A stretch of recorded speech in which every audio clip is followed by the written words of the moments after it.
Happy 2020 fix, everybody. I hope this year is a good and a prosperous one for all of us as South Africans. This is an incredible nation. It's a nation made up of so many different and diverse people, so many different and diverse spaces. It's always great to be in South Africa and to see where South Africa is going. We're a great nation, and I truly believe that God will empower us this year to be even a greater nation. And ultimately, I want to say to each one of you, I hope that your dreams do come true. We will continue to work hard, even here in Parliament, to fight, particularly for citizens who are left out in our country, and to ensure that we build a South Africa that works for everybody. And that's why I wish you a happy building of one South Africa. And more than anything, there are many issues, of course, to talk about. We can talk about Bafana Bafana. We can talk about so many other things that are happening all over the world. But today I want to speak to you about what is my favorite and the most important thing we can do in this country. I think the mission of our nation should always be to educate, educate, educate. We've got to ensure that our young people have got the best pathway going forward. And more than anything, when I see young people, I'm filled with hope. I truly believe, as a parent, I have 3 children, of which two are in high school. My boy is starting high school, and I've got a grade R who's starting school. So therefore, we recognize more than anything the importance of education. And as a parent, you send your kids to school hoping and believing that they can achieve things better than you. They can have a different future to yours. Education is the one thing that could really deal a fundamental blow to intergenerational poverty. It disrupts it. It makes it possible for a child of a cashier to end up with a PhD. It makes it possible for a child of a factory worker to one day be an executive in a business. And so education is in fact the greatest leveler we can have in our country. It's the one thing that we could really do and do exceptionally well that can achieve a South Africa that works for all. And so it is with that ambition and goal, the goal that says how do we move over 10 million citizens who are largely poor into the middle class so that we can create a middle class society that is stable and strong and prosperous. So let's look really deeply into yesterday's or the recent announcement by the Minister of Basic Education on Matric results. The minister pretty much said 88% of South Africans passed the National Senior Certificate. This is a something that, and she boasts proudly to say this is the highest in democratic history, and many other things that say that there was the most number of people who sat for the exams.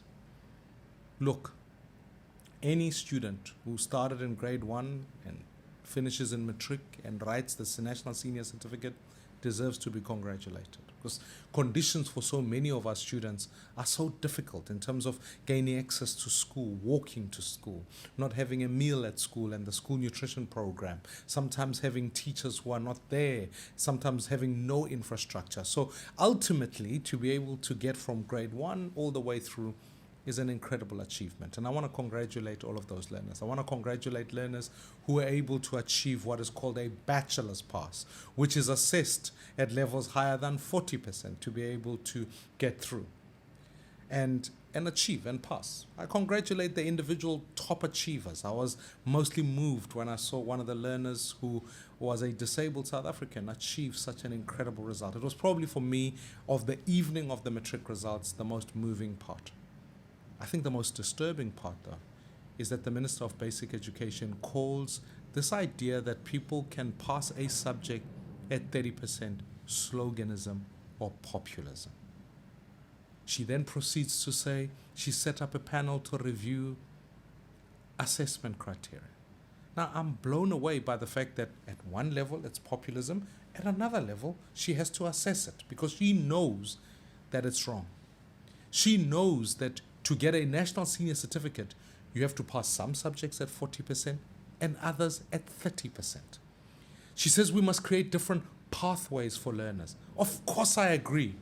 But those pathways cannot be built on the fact that we must have an education system that for others simply sets the bar so low that when those young people want to exercise whichever pathway they want, many of them are not able to do the basics that education must give them. You see, education must respond to the ambition of a country. It must be able to tell us what future we want to see for South Africa.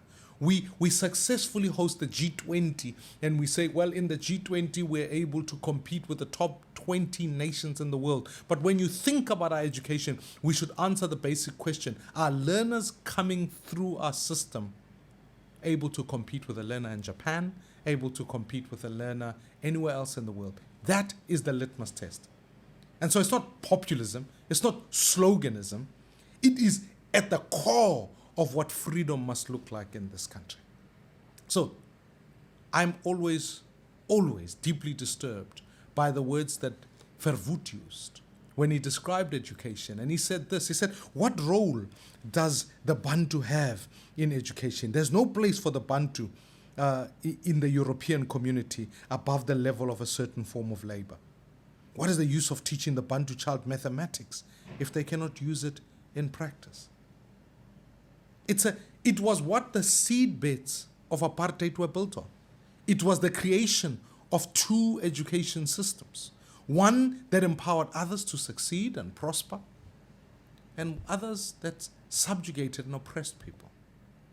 That's, in many ways, at some basic level, we're trying to fix that. We're trying to say education is the greatest leveler we can have. But secondly, we are also trying to say, is our education system one that we can compete with anyone else in the world? You know, I was blown away yesterday when I heard that in fact, you know, it says this, that 8 out of 10 of our young people cannot read for meaning by the age of 10. It feels rather miraculous that in that same context, we eventually get to 88% of them passing Matric. So we must think hard, and I agree it is chronic systemic change. But that change does not begin when you don't know what your ultimate outcomes need to look like. And if the ultimate outcome is to create that learner who's competitive with anyone else in the world, well, I would argue that it is important to raise the past mark so that everyone knows that when they are coming, they are confident they can compete and they can do well in subjects that ultimately make us comparable or compete in an economy that is coming. So let me debunk some of the myths that came through yesterday. And I want to begin with some of the STEM subjects, particularly two, maths and science. It's not just, they call them the gateway subjects. But maths and science is important. We're going into an economy that is largely dependent on information. It will be digital. It will ask our young people whether you can code, whether you can do well in the Internet of Things. So there's some key aspects that we need to assess. Were we to assess those learners at 50%, let me give you just some thoughts. In 2023, 72,126 learners sat for the maths exam. If you assess them ultimately at 50%, only 27% of them passed. In 2024, only 30% of them passed. In this current year, this current cohort, only 25.1% of them passed mathematics at above 50%. That's our skill wattage in maths. Let's go to science. In science, where there was a population of 64,316 learners, only 31.2% of them passed in 2023 at over 50%. In 2024, 29% of them passed at 50%.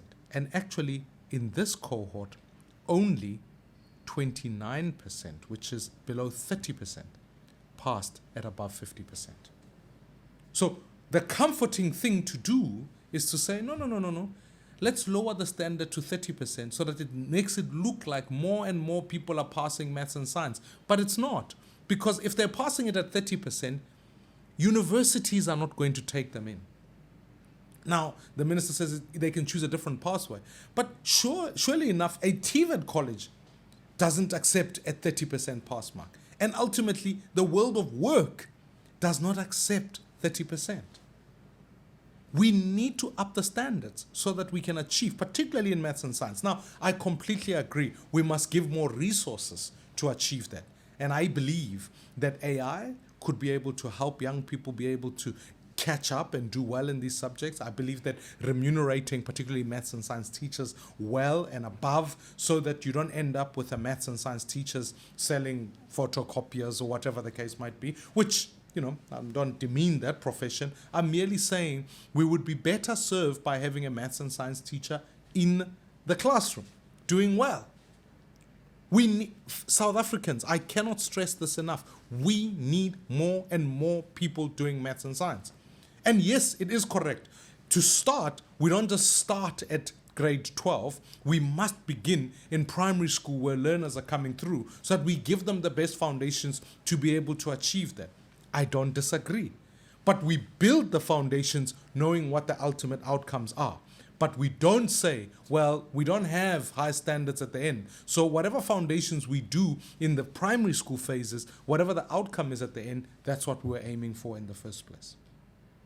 The second is this mad idea that everybody is not going to do well at maths.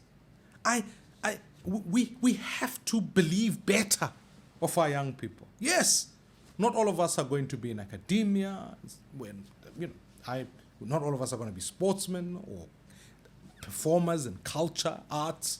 Not all of us are going. We're going to choose different pathways. But at a basic level, you want a citizen who's competent to say, I can do maths and science at 50%.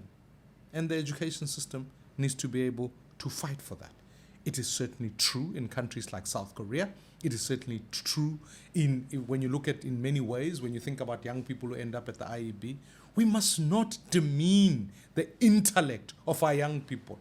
If you want to say what is the thing that discourages learners, discouraging learners says, we know you are not going to achieve more, therefore we are going to lower your pass mark. That's what discourages young people. Calling for 50% is what inspires greatness. Even when we look at Bafana, we can't say to them, okay guys, you went to the tournament, that's enough. No, we want them to win. We can't just say, oh, well, the clubs, this, that. We want the best.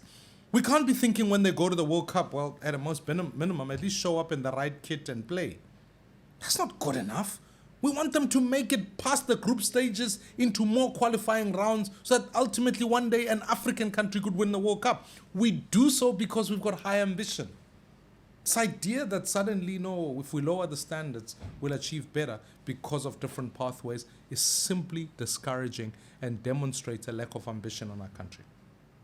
More than anything, our future economies are going to demand better skills of us. We do our young people no favors by simply allowing them to say, well, if we give them maths and science, we achieve this next part that Verwoerd always so wanted, which is to say townships will become dormitories of unemployment. It cannot be. I ask us to do better, fellow South Africans. The third, which is the more challenging issue, is the question of dropouts. Now, yes, the retention rate all the way to grade 10 is relatively good. But of course, we have a high dropout when it gets to grade 10 to 12. Now let's look at this year's cohort in real terms. Over 1.2 million learners started grade 1 for this 2025 cohort, of which only 600,000 eventually set and passed Matric. That's what the real numbers are. Yes, others may have chosen different pathways, dropped out only in grade 10, etc.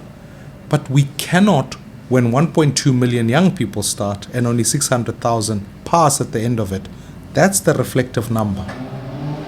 That's the benchmark we say is actually those who finished school. We must aim for higher, surely. We must make sure that at least more and more learners stay in school, get through school, because a society must always be literate. And these ultimately show up in long-term unemployment, because when that cohort of people who have dropped out, those are the people who constitutes the majority of those who are unemployed. Because the majority of the people who are unemployed either have a basic matric or one that's lower than that, or none at all. So if we are to fix our unemployment problems, let's at least make sure our young people are employable and have a skill to share. And at some basic level, I always, whenever people say to me, when we talk immigration or we talk so many other issues, I'm always conscious of the fact that we must ask our young people. We say to them they must come and compete for a job, a waiting job with someone from another country who might have a higher degree, and our young people have this. We make it such that they don't have the confidence to compete easily. Let's give them the best confidence. Let's allow young people to, I don't want my child to pass at 30%. I don't want your child to pass at 30%. I don't want your child to compete for a job with someone from another country and simply say they don't have the skills to compete. Let's give them the best skills. So that if they choose to exercise their right to travel anywhere else, they've got the best skills and they can compete here in South Africa with anyone else. Ultimately, we can say another pathway is for them to go to TVETs, but if they get to TVETs at 30%, they are under-equipped. They won't always have the ability to sustain the throughput, and that's why the throughput rate at most TVET colleges is 19.2%. So the system must change. We must ask better of ourselves. And ultimately, for me, the fight begins now. We must firstly fund education better. The minister is correct. There are many provinces that are not financially sustainable. Let's do better at funding them, right? And that's about increasing that, not only how much money we put in there, but what outcomes we want out of it. Secondly, let's broaden the ability for technology and for digitization in the education system. Because when we do that, we can not only benefit from economies of scale, but we can make sure that in a future profession of teaching, as the world changes, teachers have a different role, not just only ones who are, sages or ones with the only ones with knowledge and they transmit it to learners, but they can facilitate learning that allows young people to learn from the teacher and also from an online platform. We can use digital infrastructure to make sure that the best teachers are available electronically in every classroom in the country. And certainly that's part of what the way of the world is saying. This doesn't replace the teacher, it just augments what type of teaching takes place in classrooms. Undeniably, we must spend more on ECD centers, and this was an important initiative that's been put forward to increase the number of ECD centers, but let's fund them better. Let's make sure young people can get into. You can't pass the Bella Act, which compels that young people must get into ECDs or start school, and it becomes part of basic education, and not fund for it. So we need to fund for it. And when these funding cuts come through, the impact is obviously that you've got fewer teachers, you've got increased classroom sizes, and you end up with the quality of teaching being impacted. Let's build infrastructure. Provinces like the Eastern Cape, I had done an oversight trip there, and when I got there were certain schools whose infrastructure was appalling, and the province itself did not spend enough money on infrastructure build so that no child is learning not only under a tree but has got proper sanitation, proper classrooms to be built. More must be done in that regard to make sure that infrastructure is built. And furthermore, and ultimately, of course, training of teachers and making sure that they can compete in future economies, remunerating them well, is a very, very important component in making sure that the system remains stable. Fellow South Africans, I don't say any of this to try and play politics. It is fundamentally about what is a public good that must be exercised for the future of our nation. Like I said earlier, education is the great disruptor. It is what disrupts poverty. It is what makes sure that ultimately a future can be different. You and I have an opportunity to do so. And I'm hoping that we don't get caught up in this hegemonic view of the historic practice that the ANC sort of put forward, and that simply continues to say, well, if we keep education and we keep doing it the same way we've always done it, we'll get different outcomes. No, we'll get the same outcomes. And I would argue that we must do further. We must improve more, and we must make sure education works for all South Africans. I ask you, I was over the December period looking at my own Matric certificate. If you watch this and you like it, you write to us.